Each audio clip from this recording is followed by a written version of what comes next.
You know, buying shoes a size too small for you seems like an absurd idea, but just think about the pleasure you'll feel when you come home and take them off.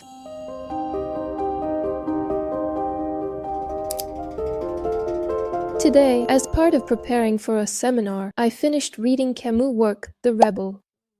And honestly, I think Albert Camus, a man who believed life was entirely absurd, would be impressed by this new level of absurdity, by how 20-year-old philosophy students write essays on the meaning of life or the problem of suicide, relying, of course, not on their own experience, but on knowledge borrowed from books, mechanically inserting other people's thoughts into their own texts. I guess this is pretty much what it looks like when a young woman like me talks about philosophy. All that's missing is the cliched image of a misunderstood, hyper-feminine intellectual romanticizing depression.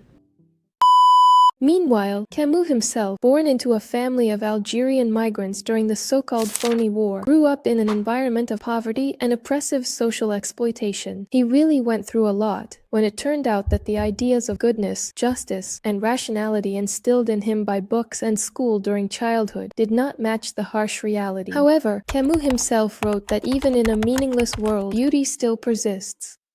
I think the key to enjoying life is having a sense of aesthetics and the ability to discern. When a person learns to discern, they start to find joy in every new moment. After all, the coffee today isn't the same as it was yesterday. And it's not because it's a different blend or a different cafe, but because you are different. Different dreams, different weather, a different mood. In order for life to be beautiful, I don't think it necessarily needs to have meaning, but we absolutely must be able to distinguish between moments, to notice differences in routine and repetition, to see nuances where others think everything is just the same as yesterday. And formalization kills that, replacing experience with a scheme, making the world repetitive and repetition boring. Formalized day is a day without presence, my professor used to say. And by the way, he used to joke quite amusingly about this, saying that when we travel the world, we move along real roads, not concepts. That's why the time it takes to get from home to the university, and from the university back home, is different.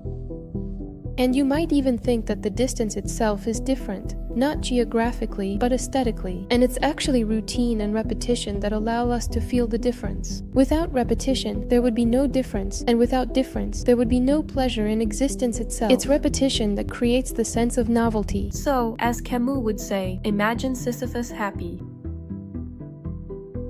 That's how it is. And thank you for the donations. Light and love.